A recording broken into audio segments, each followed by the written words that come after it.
You owe it to yourself, you owe it to your team, you owe it to your family to be the best version of yourself. And nobody can do it for you.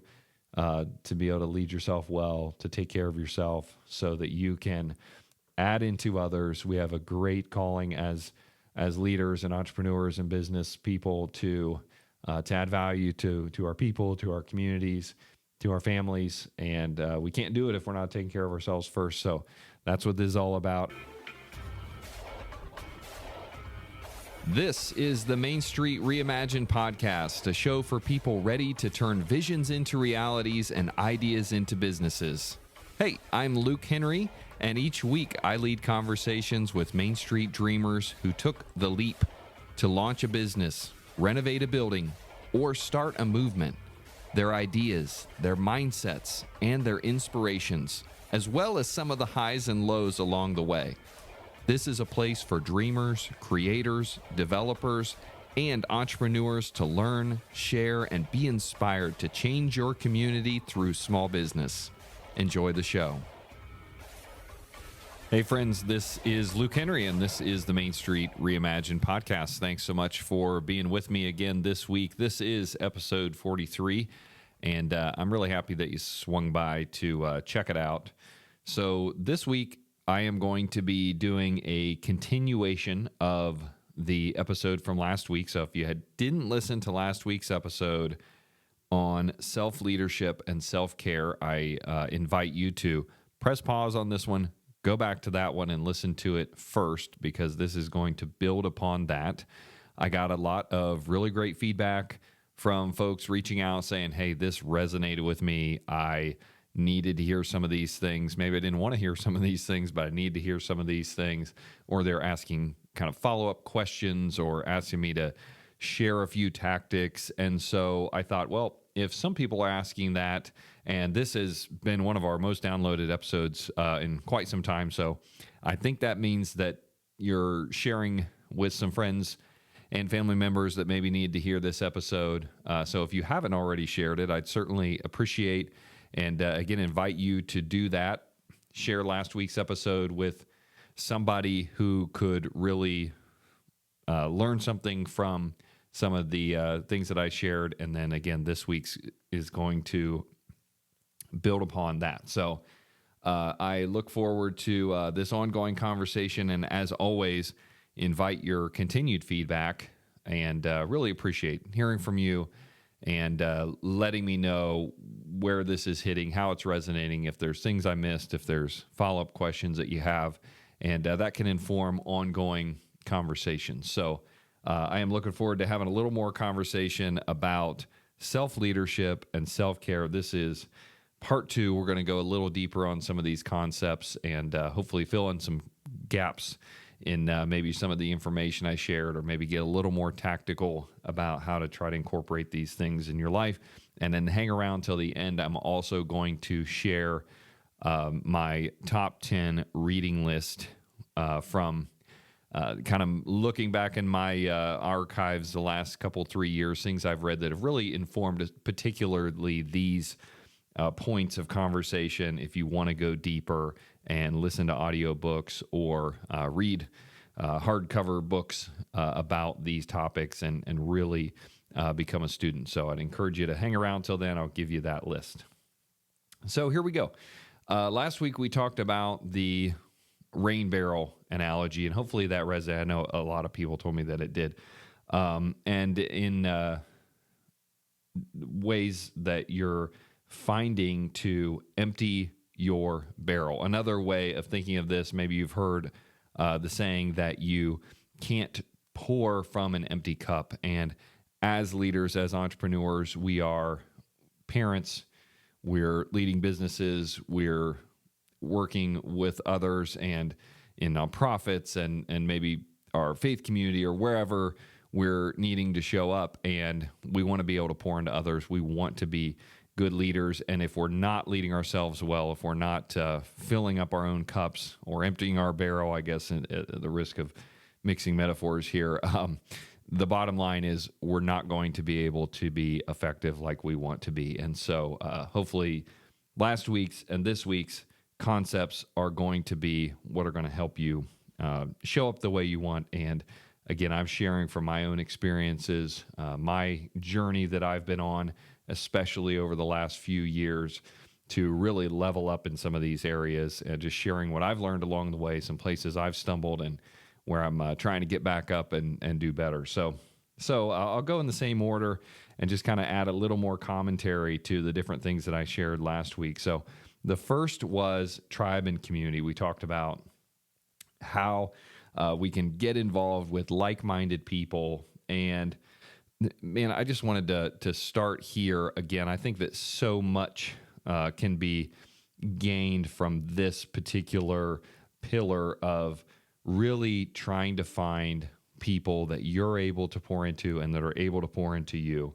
And I encourage you just to, if you don't have that in your life, to look around and look for opportunities to just reach out. I'll share a quick story that came to mind as I was preparing here. Just last night, my daughter was playing outside, and she's kind of recently taken up volleyball. And we recently got new neighbors, and she saw last week their daughter, who's a few years younger than her, out playing volleyball. And it was, both of them were sort of playing in their own backyards by themselves. And, we saw that happen, and we encouraged her, like, hey, just go over and introduce yourself and see if she wants to play volleyball with you. And so last night, it kind of happened again. They were both out playing a little bit, and I saw her kind of getting up the courage to go over, and her mom encouraged her to just go over, introduce herself, and I'm sure she'll want to play. And she got the courage up, she ran over, and they started playing. And the next thing we know, it's after dark, and we're having to go get her from their house. She'd been there for 2 or 3 hours at that point. And she comes back in the house, and she's like, yeah, she told me that she wanted to play, but she was too nervous to come and ask me. And I told her I was nervous to come and ask her. But then we did, and we had a great time. And she just went on and on about all the different things that they talked about and that they had in common. And it just reminded me of this conversation of just finding our tribe and community. And that's how a lot of us are. We're playing in our own backyards. We're trying to do things alone that would be a lot easier to do in community. And we're just a little too nervous to reach out or to step into a group that we don't know anyone, or to get uncomfortable to join a mastermind or something like that. And the relief and the joy and the energy that we could get from that is right on the other side of stepping through that fear and that little bit of anxiety to get into that room. But it could make all the difference. So I encourage you, if you see that opportunity, seize it, take it. So again, some specific tactical, tangible ideas to think about here. Are there industry groups or peer groups, either local or regional or national, that have to do whatever business that you're in? And I know that there's a lot of, there are industry groups, peer groups, trade associations for everything. And most of them have opportunities for you to get into small groups, share challenges, successes, share the emotions of it, the tactics of running a business, and all of those different pieces. And I encourage you to get into those. I encourage you to find a balance of both local and maybe regional or national things, because here's what happens. There's certain things that are really best done locally. And something great about local is that you can show up in person. There's nothing that replaces in-person gatherings, and you can have that community. You can do it with regularity. You might be able to get together every week, 2 weeks, once a month, and it's not a stretch because you're not having to drive or fly somewhere long distances away. You're not having to do it over Zoom. And so you're able to have that local presence and be able to be in person, and also maybe deal with specific local issues. And then there's also a benefit to being in groups that are with people from farther away. For one thing, sometimes you feel like things only happen like this in my community. Well, it's only like this here. This is a unique challenge that I have. And oftentimes when you get out of your own environment, you find out that other people in other areas or even other industries are having the exact same issue as what you are. And it's really comforting. And maybe they can share some strategies that they've used to overcome certain issues or challenges. And you're able to just share at that level. There's no risk in some of those cases because you're not direct competitors. So you don't have to worry about sharing some trade secret that's going to get back around. If you're in a small town and so knows so-and-so, and you're worried about them sharing your private information or personal thing that you share, or just your, again, kind of trade secret, you don't have to worry about that when you're dealing with people that aren't your competitors and they're states away. And so that can have a real benefit. So just having different perspectives from different areas. Sometimes trends are different in different areas, and if you're in a smaller town, maybe associating with people that are in bigger cities can help you see trends that are coming that just haven't made their way to your area, and you can be on the front end of that kind of change or bringing that type of new thing to your business or your community. So there's just a ton of benefits from having both local and regional or national relationships and being part of those communities. Taking it a step further, people were asking me, like, what are you involved with anyway? And I've done, again, a lot of different industry associations based on some of the different businesses that I've had over the years. But then there's a few groups that I'm in currently that have been really transformational for me, and they're not industry specific, and they are large. And so the first is EO, or Entrepreneurs Organization. I'm happen to be involved in the Columbus chapter, so it has a local presence. There's about 100 members there that I'm able to have face-to-face interactions, go to events, and then we're further kind of divided down into what we call forums, which is like 7 or 8 people, where we meet monthly, and we're really doing life together. I mean, yes, we're talking about business concepts, but we're also talking about parenting. We're talking about dealing with tough situations with team members or with vendors or with cash flow or with changes that we're looking to make and are not sure exactly how to communicate them and some of those sorts of things. And so that's super helpful. But then it's part of actually EO Global, which is a worldwide organization, and then further broken into different regions of the United States and then of the world. And so there's just tons of different ways that you can get involved with specific industry types that are global, or just all different ways that you can meet people and have community and just really learn about business, but also do life with people that are shouldering a lot of the same weights and challenges that you are.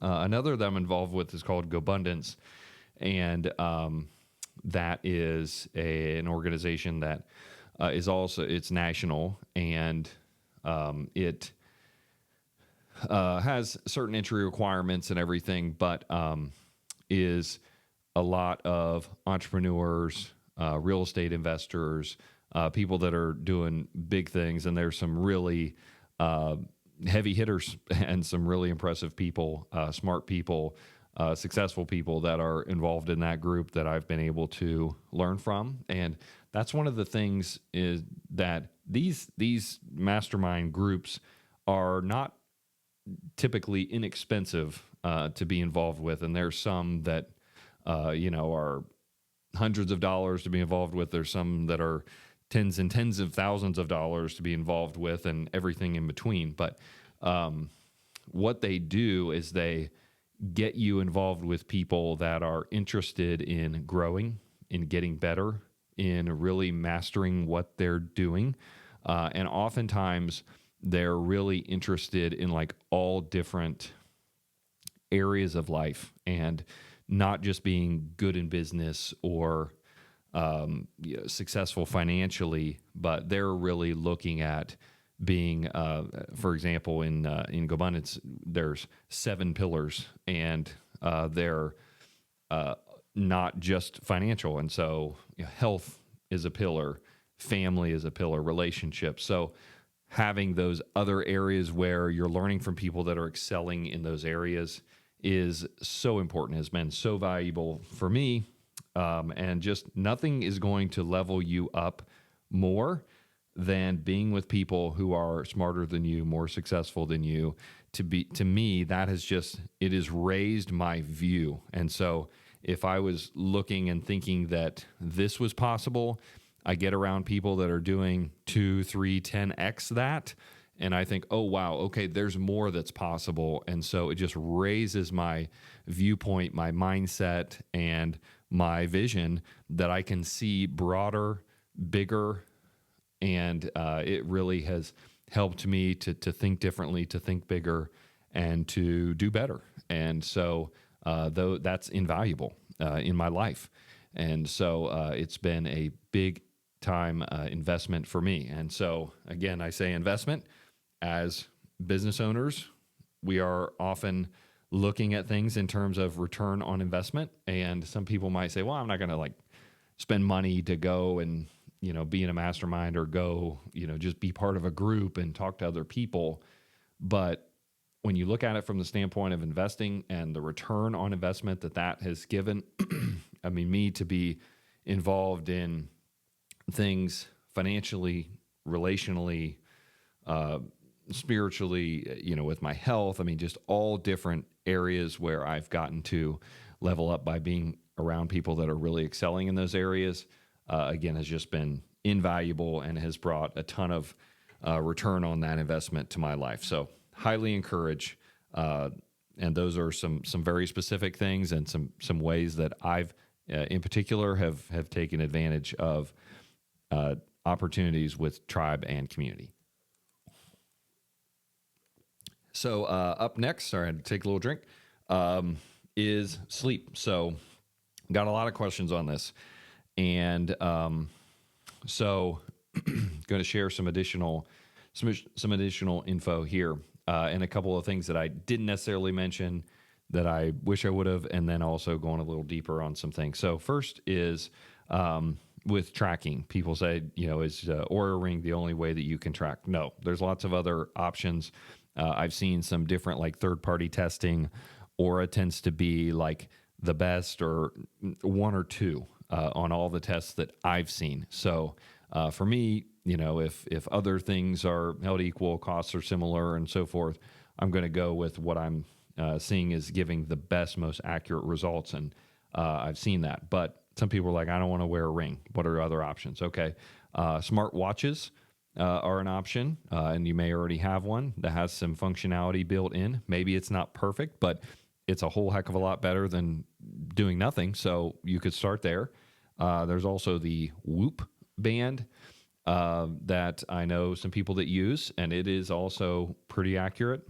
There are some other like rings coming on the market, and I think that we're just going to continue to see more and more technology this way. So kind of stay tuned.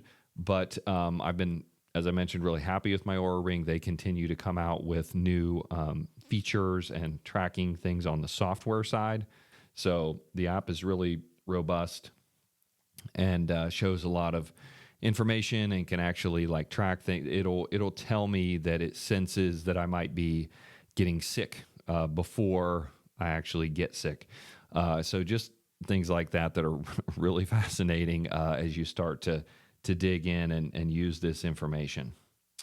So as far as sleep itself, some other things that I wanted to go a little deeper on. One is I didn't mention just consistency. I mentioned that I was working with a like sleep coach basically for a period of time, and one thing that she really impressed upon me was just the importance of consistency. Your body needs that consistent sleep-wake cycle. So even if you're sleeping 7.5 hours a night, but one night it's from 10 to 5:30, and the next night it's from 12:30 to 8 a.m., and then the next night it's 8 p.m. to 3:30 a.m. or whatever, that's not going to be the same as getting 7.5 hours consistently. That's 10:30 to 6 consistently, give or take a half an hour. your body wants that consistency, needs that consistency. And even on the weekends, yeah, maybe okay to sleep an extra half hour, to try to make up if you've got a little bit of sleep debt. You had a couple of, rougher nights or whatever, but you don't want to sleep in 3 extra hours on the weekend and then you can't go to sleep at a good time that night, and it throws everything off, and then it takes you till the middle of the next week kind of get back in track, and then you throw it off again. So consistency is also really key, and I saw that for me specifically, and when I started to make that change, even if I was getting a little less sleep by not sleeping in as long on the weekends, finding that consistency ended up just getting me into a much better place. People asked about, my spouse is cold and they will let me keep the room as cold as I would like. Possible solutions there. A fan, maybe that blows just on you if you're the hot blooded one. If the room can be colder overall, another maybe supplemental air conditioning that just cools your particular bedroom. Just if you don't want to cool the whole house to that temperature every night. There's also a couple of things, and again, these are kind of my wish list. I haven't pulled the trigger on one of these. Again, they're kind of expensive, but either 8 Sleep or Chili Pad. So these are like a pad that goes on top of your mattress that has cooling lines running through it, and it actually will cool. It could either be for just one side of the bed or the whole thing, but it actually cools kind of from underneath. So this is super effective. You can also set it to kind of change throughout the night, so you can have it follow kind of the ideal sleep cycle where it stays, or it starts out fairly cool, then actually gets cooler through the night. Sometimes some of us like get hot during the night, so it kind of gives you some extra cool during those periods. And then as it's time to get closer to waking up, it warms up a little bit, so it's not so hard to get out of bed. We all know when it's really cold, it's harder to get out of bed. So this kind of like warms up, and so you're a little more apt to hop up and get up on time. So those are a really great solution and pretty cool too. Hopefully I'll get one of those one of these days and can speak from firsthand experience, but I have several friends that have them and just say that they're awesome. Some other tactics in terms of making sure that your room is dark. How dark is dark enough? How dark is dark? And what I've heard is you want it dark enough that you can wave your hand in front of your face and not see it. So, I mean, that's pretty dark.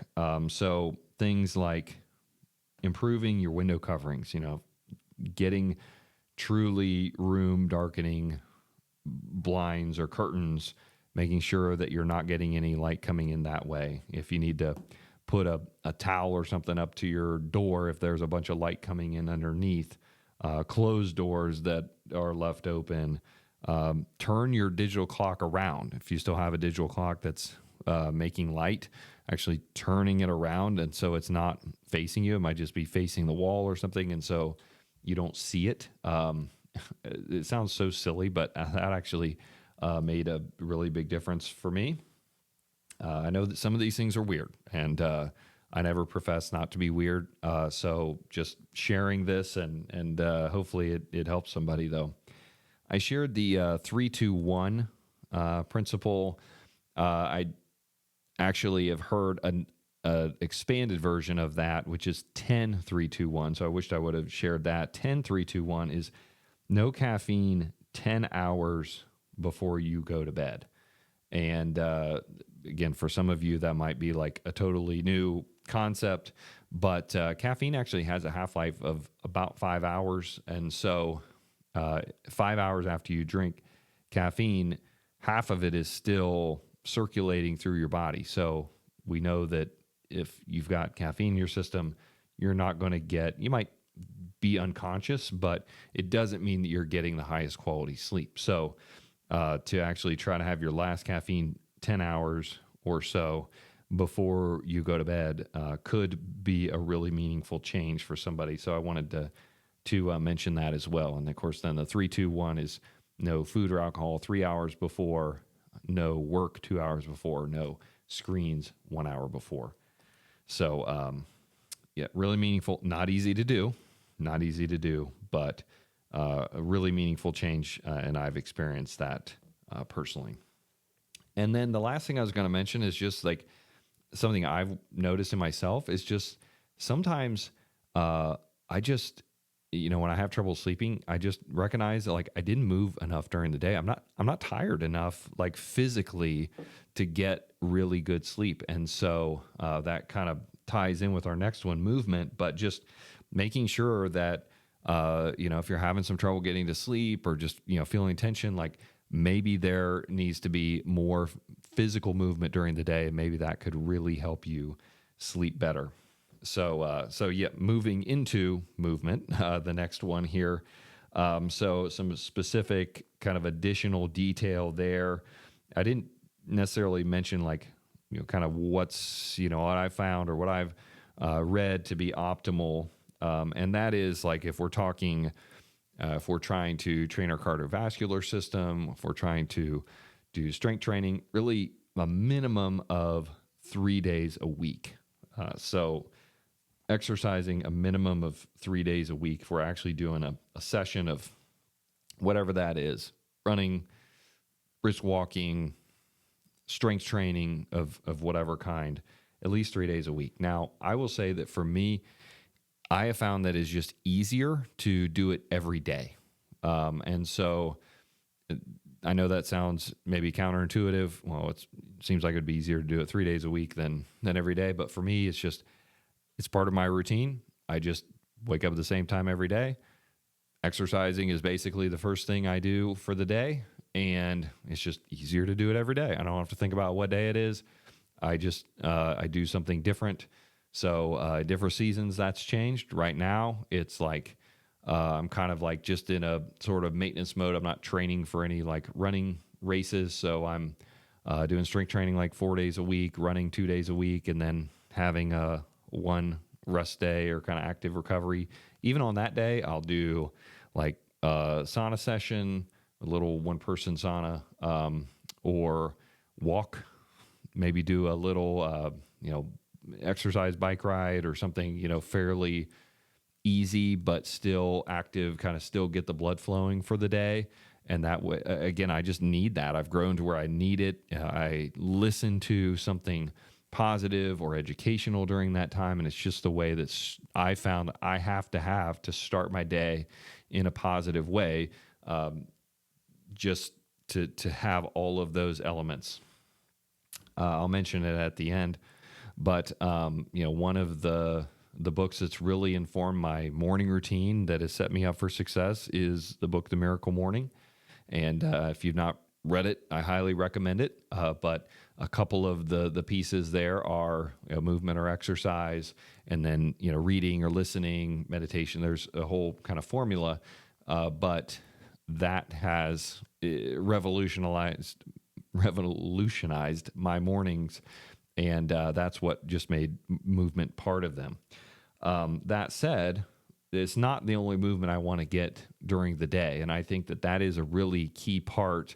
Those of us that are running businesses and stuff, sometimes I spend more time than I wish in meetings, driving, or sitting at my desk on my computer, and I'm not moving. And so some really practical ways of getting more movement in is just I walk everywhere I can. I'm involved in downtown stuff, and so I typically park my truck in the morning, and people see me walking all over the place. And then I get in and leave just in the evening. That's typically the way that my day goes when I'm working downtown.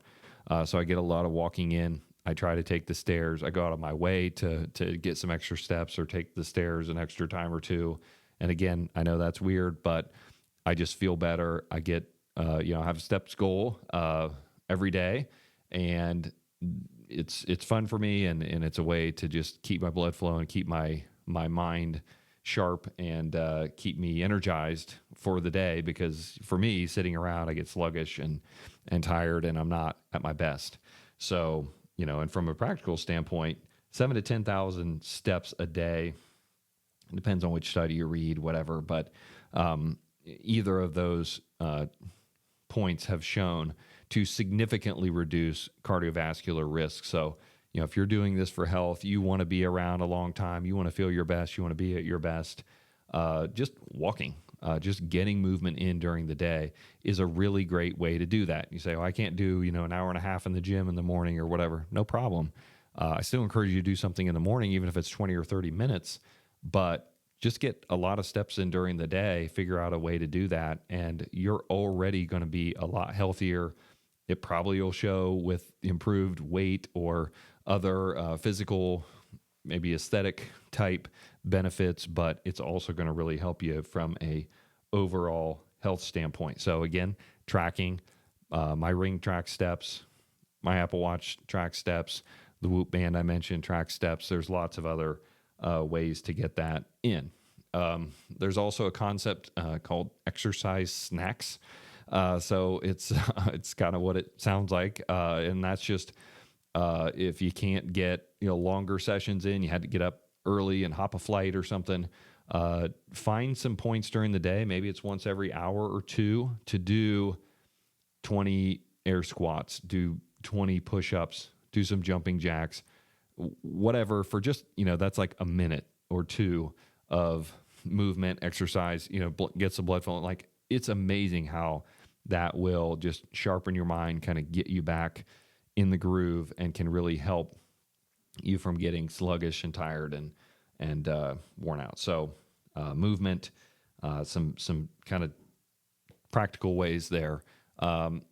Last thing there is strength training. You're like, well, what do I do? There's a ton of different things out there, and depending on where you are and where you're starting, you say, I've never strength trained before in my life. There's lots of body weight stuff that you can do. It's 2025. There's some really easy ways to get to that information. Some Google searches, some YouTube searches will get you at least some basic stuff to get you going, start building some muscle that you can then build upon. Spend a little time with ChatGPT, talk about where you're at, what your goals are, what equipment you have to work with. Maybe it's nothing. Maybe you have a chair and one 25-pound dumbbell or kettlebell or something. There's a lot that you can do with that. And so start somewhere, and you can always build from there. Maybe you're a little more advanced. Maybe you're ready for an in-person trainer that would help you to be more disciplined.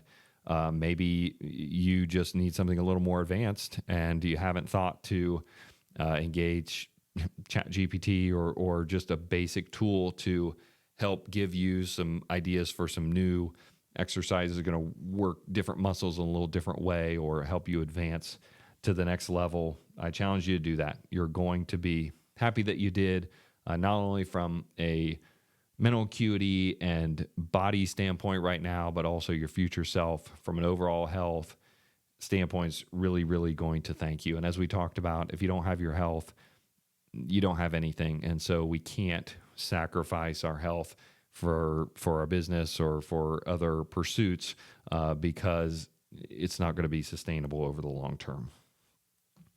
Next, mental and emotional growth. So we talked about that, shared some stories from my own journey on how I've really been trying to level up that way. And here's where I'm going to just challenge you, encourage you to, if you're not a reader, if you're not reading nonfiction books, I encourage you to do that. Nothing wrong with reading fiction books. Certainly better, I think, for your mind than just watching Netflix. But also, there's a lot of really great content out there that's going to make you better. And I encourage you, maybe you say, well, yeah, I do read. I read a lot of business books. This is where I might challenge you to go out. Maybe you need to read some marriage books, some parenting books, some relationship books, some other self-care books, or learning about your personality, the good parts and maybe the shadow side of your personality. I'm going to make some recommendations with some books here at the end. So again, stay tuned for that have made a significant difference for me here. But the bottom line is that leaders are readers, and I saw recently the average millionaire reads one nonfiction book a month. So if you're at that place financially and you're not reading, congratulations, you made it. But I guarantee to level up, you need to level up your behaviors. If you're not there yet, there's a great way to do it tactically and make sure that you are getting better. Maybe you need a mentor in an area, and maybe that's an in-person mentor. In my episode recently with Chad Hoffman, we talked about how we've taken on mentors that we've never met. And those are people that are mentoring us through their books, through their podcasts, through YouTube channels where they're sharing a ton of great, helpful information that we're learning from. We've never met them, but they're investing that time and putting that content out, and it's really rich. And they're someone who I want to be like in a certain area of life. And so I'm following them and I'm learning from them and trying to level myself up. Some advice that I heard recently that was really, really helpful is don't listen to someone who isn't excelling in the specific area where they're giving you advice or criticism. I'll say that again. Don't listen to someone who isn't excelling in the specific area that they are giving advice or criticism to you. And so there's lots of people that I think they're spectacular business people, but I look at their marriage or romantic relationships and they've been divorced 6 times. I'm not going to take marriage advice from them. And so might really be in tune with their business advice, but if I hear them saying something about relationships, I'm probably going to disregard it. And vice versa. There's some people that are spectacular in their relationship. I really aspire to be like them, but maybe they're not an entrepreneur. So maybe, I'm not going to listen if they tell me that they don't think that my next business idea is going to be viable because they've never stepped out and taken a risk like that. So you've got to really be careful about not only who you're listening to, but what specific advice that you're getting from them, and making sure that the fruit that they're bearing is what you want your life to be like, and making sure that you're listening to their advice or criticism accordingly. Next thing that we talked about was food. So we talked about an 80-20 rule or a 90-10 rule, eating healthy versus, maybe loosening a little bit for a meal or two a week to enjoy a meal with friends or a special event or something like that, celebration. But I don't know that I did a really great job of defining what do I mean by, healthy meals? What is that 80 or 90% really supposed to look like? And so again, I'll share some advice I've gotten with reading and working with coaches in this way and everything. So one of the things is that we want to focus on whole foods. And there's a few different reasons here. First of all, is that those whole foods are going to be so much more nutritious. They're going to have the micronutrients and fiber and those elements that are really important and that are lacking in highly processed foods. And we want to avoid highly processed foods. This is anything that's made in a factory. Think Oreos, cereal, even things like bread, pasta. Those are fairly highly processed.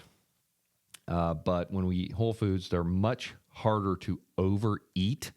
We also get all those micronutrients, minerals, important building blocks for our health. And so the way that we can tell if it's a whole food is, did it come from the earth or did it have a mother? Okay, so if we're looking for whole foods, did it come from the earth or did it have a mother? So obviously whole foods are things like eggs, chicken, beef, vegetables, fruits, those sorts of things. We can easily say, yes, those came from the earth or they have a mother. So those are what we're really focusing on. And that doesn't mean it has to be bland, doesn't mean it has to be disgusting. Like there's a little bit of time spending online to find some new recipes, whole food focused recipes that are, maybe we'll talk about macros here in a minute, but that are achieving specific macro goals. If you're trying to do higher protein, you're trying to do lower carbs, for certain meals or whatever, really Google it. There's so much out there. There's just no excuse to eat gross things when you can eat healthy things that also really taste good. So, macros. So what are macros? Macros, that means the amount of protein, carbohydrates, and fats. Those are the three macronutrients. You have to have all of those things in order to stay alive and be optimally healthy. And you can get those macros through a lot of different types of diets, whether you are, choosing to be vegetarian or vegan, or you want to try something, a little more, you might say fad-based with a keto diet or a carnivore diet or something like that. But in any case, you can still get to your macronutrient goals with any of those specific types of diets. I don't use any particular diet. I shared this last time that, mine is just really focusing on eating healthy and also shooting for macro goals, especially when I was, doing certain things. There was a period of time I was, trying to shed some fat. And so I had macro goals that aligned with that goal. And that helped me by tracking every day. I could see exactly how many grams of protein, how many grams of carbohydrates, and how many grams of fat, and the percentage of each that I needed for the day. And so I worked with a coach to help me get to those percentages. And then I just tracked my food and I targeted that. And it's really pretty simple with the apps and everything that are out there, because they'll break it down. You say, I ate an 8-ounce piece of chicken, I ate half a cup of rice, and I ate, a cup of broccoli or whatever. And it'll calculate how many grams of all those macros. And then you do that for every meal. And then at the end of the day, you say, did I hit, if my goal was to be under 100 grams of this, did I make it or not? So that's a really important thing to know is macros and how to track those. And there's some of the apps can help you determine your macro target. Again, you could spend some time talking to ChatGPT, probably get some new insights around that. If you're not in the place where you're comfortable starting with a coach until you kind of get a baseline, or maybe you really want a coach because they're not only going to help you with the tactics of how many grams of this and that, but they're also going to help you be accountable. They're going to encourage you. They're going to answer lots of your questions. So there's lots of different ways you can get there, but I just encourage you to get there. Another really important tactic that has helped some people that I know close to me is that if you've got to start somewhere, just change breakfast. A lot of people either don't eat breakfast or they eat a really crappy breakfast, and it doesn't set them up for success. So the things that we as Americans tend to think of as kind of quote breakfast foods, donuts, pastries, cereal, toast, granola, like any of that, those are really not very good building blocks at all for starting the day off right. We want to prioritize protein in general, but especially for breakfast. We're going to be fuller, going to just start the day off a lot better. So most people would be well served to prioritize protein at breakfast. And even if you just change breakfast, maybe that's a smoothie. That's what we do in our house. It's really easy, tastes really good, gets things started out right, can really dial in different macros easily with that. By throwing in a few, if I need some carbohydrates because I'm running a lot that day, I throw a little bit of sweet potatoes in there or some blueberries, a banana, whatever. If I'm, trying to be more protein forward, obviously there's protein powder, whey protein, or whatever that can be used, or maybe we want to do eggs or whatever. But just changing breakfast can sometimes really make a big difference. So again, some of these I feel like I'm going deeper, but not as deep as what we could go on a lot of these conversations, but hopefully still helpful to at least get you going in the right direction. Next thing was caffeine and alcohol. The thing I thought about sharing here was just a concept from the book The Compound Effect by Darren Hardy, where he talks about running a vice check. So he does this thing like once a year where he does a vice fast for 31 days. And that really shows him if he's addicted to something. And I think that that's a pretty great indicator. So often we say, "Well, I could give up coffee if I need it, or the glass of wine at dinner, or the smoking, or whatever the thing is, dessert." But to give it up for 30 days, like, really does show like if we could give it up at any time. And that's a toughie, but a really good indicator. Could I give it up? And if not, is there a way I can cut it back, work towards that? Is this serving me well? Is it helping me be the best version of myself that I want to show up for my business, my family, and at people that are important to me? So that's what I wanted to kind of put out to give some thought to there. And that really kind of feeds into habits as well, just other habits in general. Are my habits serving me well? Are they good for me, or are they not good for me? And I was reflecting a little bit on the book Atomic Habits by James Clear, and if you haven't read it, it's on my list, spoiler alert, that I'm going to share. But he goes deep into how we can change our habits and how we can really use our habits to help become the people that we want to be. But some a couple little snippets from that book to share here as it relates to habits is just if we identify something that is not serving us, and there's a bad habit that we want to change, we want to stop, then we've got to make it harder to do that thing. So if it's dessert, you can't stop yourself from eating something sweet after dinner, then either don't buy it and have it in the house at all, or make it really hard to get to, in the garage on an upper shelf behind something else. And it's like, you really got to want those Oreos to go out and go to that trouble. And you'll certainly think twice before you do it. And when we make it harder, it's not so mindless just to reach up, on the counter or in the cupboard and grab the things. And the next thing you look up and you've ate, a whole sleeve of Oreos and you didn't even think about it. But this makes it mindful and can help us to stop those bad habits. Same goes for, any other habit that we could be talking about. And then the other is, if we want to start a positive habit, then make it easier. So it's just a flip of that. So if we want to stop a bad habit, make it difficult. If we want to start a good habit, make it easier. So this is something I use that very method when I wanted to start working out. And I still do this to this day. Again, weird. Okay, I'll own it, but it's effective and it helps me be who I want to be. And that is to lay out my workout clothes the night before. So before I go to bed, I think about, what am I doing working out in the morning? Am I running? Am I lifting? Am I going to go outside? Am I going to go to the basement? What am I doing?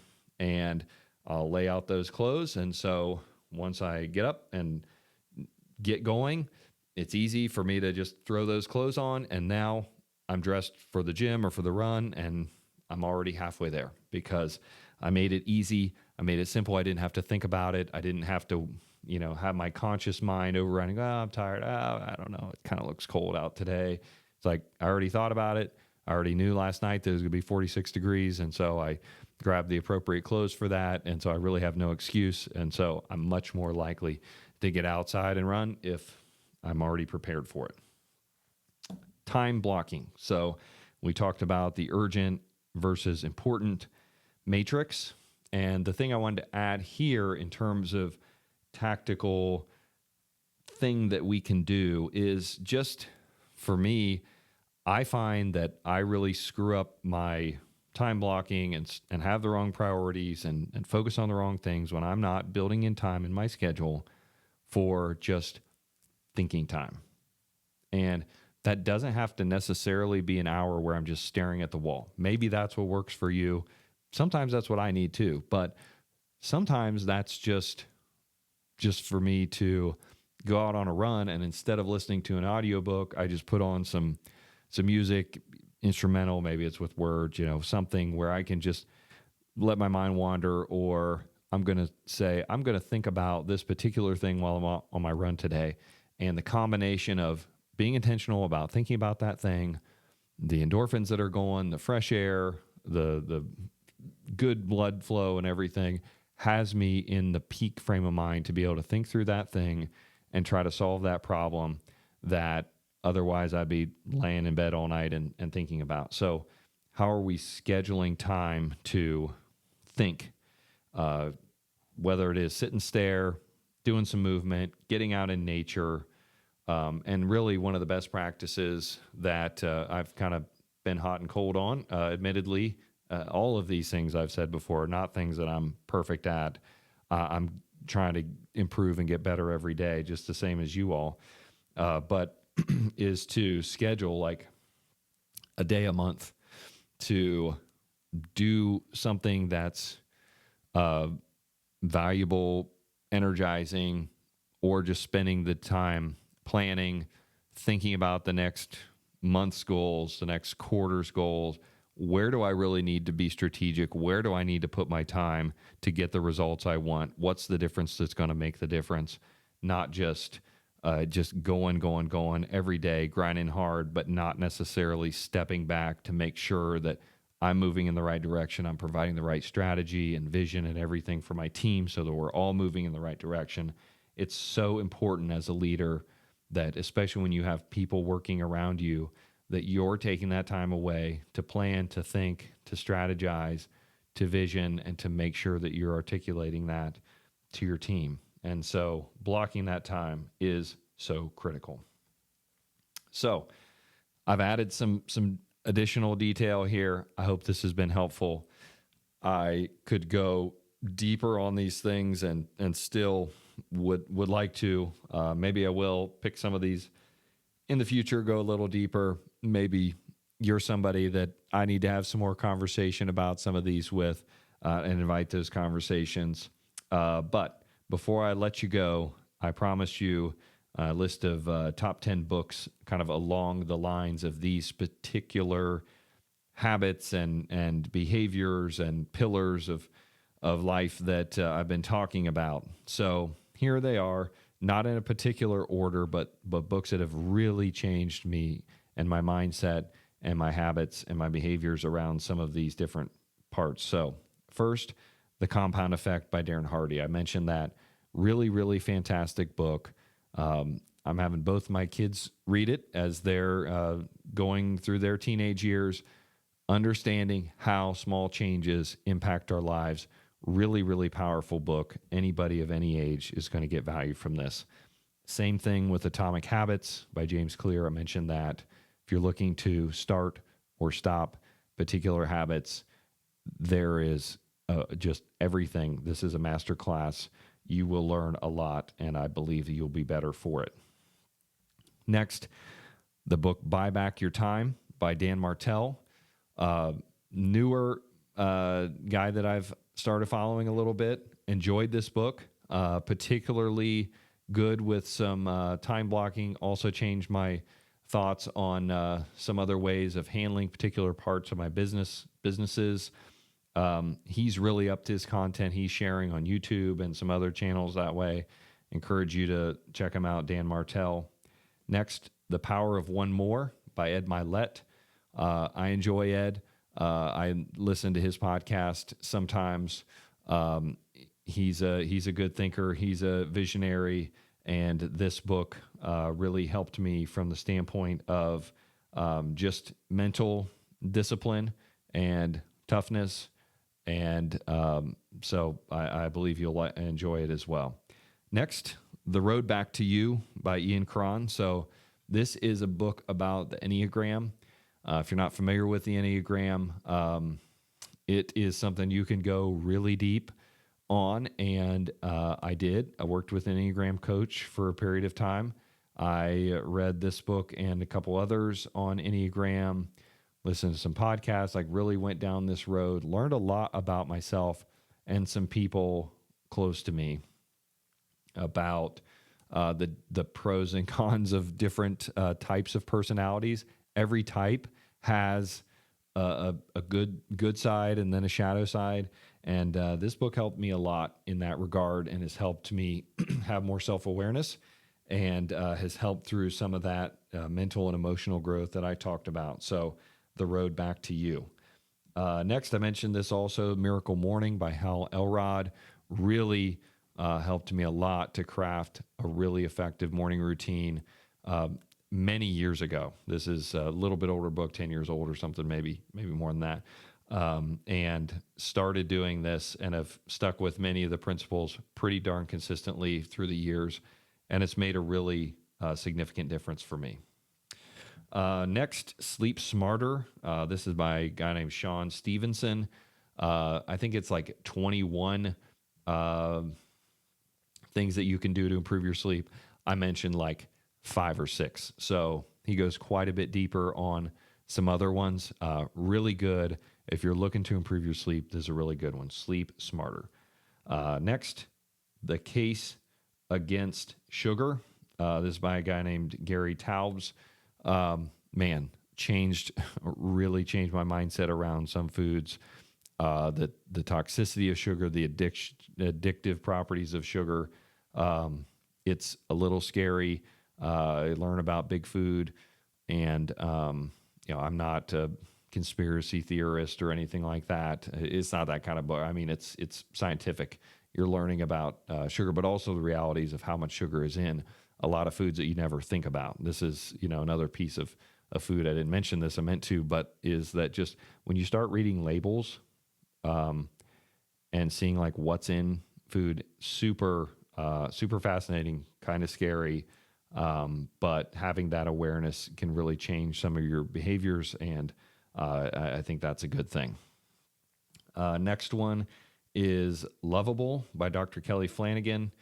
Again, one that helped me. My wife, Lindsay, also went through that. We've done a lot of this work together and just learning and growing from this mental and emotional standpoint.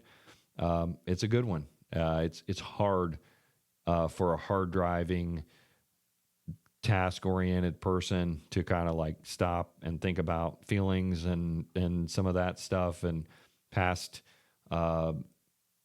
things that have happened and how those have affected and how we mask shame or whatever in our lives. But it's work that needs done. And some of us would be really, really well served and really much better off to do that work. So I encourage you to dig in. That's a good place to start the book, Lovable.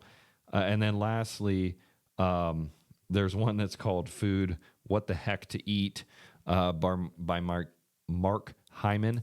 Dr. Hyman is a guy that I follow. Again, scientific, research-based, talks about different foods. If you're on one of those where you're like, man, I want to eat better, I literally don't know what to do. If you want to go a little deeper than kind of the little bit of that I shared during this episode, this is another good book to start with. So hopefully that's helpful to you. And I just encourage you, keep working on this stuff, keep getting better. You owe it to yourself, you owe it to your team, you owe it to your family to be the best version of yourself. And nobody can do it for you, to be able to lead yourself well, to take care of yourself so that you can add into others. We have a great calling as leaders and entrepreneurs and business people to add value to our people, to our communities, to our families. And we can't do it if we're not taking care of ourselves first. So that's what this is all about. I hope you got a little better today. And I hope that you'll share this with somebody and you'll keep growing and keep benefiting. I so believe that small businesses are the backbone of our country, of our communities, and the people that are leading them are really courageous, really important, and you're doing great work. And so I hope that you'll do it with a full cup and an empty rain barrel, and that you'll share and help others get better along the way. So I will look forward to another conversation next week. Let me know what you thought of this. If you want more topics around some of this or deeper dive on some of these, let me know. I've got some other interviews that are lining up here. I'm really excited about over the next couple of months, and I'm going to be bringing those to you and hopefully lots of value. So I hope to see you back here real soon on the Main Street Reimagined podcast. Thanks for listening to the Main Street Reimagined podcast. To learn more about Main Street Reimagined, Henry Development Group, or our work in downtown Marion, Ohio, please visit mainstreetreimagined.com. If you want to connect, or if you know someone who we need to interview, shoot us an email at info@mainstreetreimagined.com. Until next time, keep dreaming and don't be afraid to take the leap.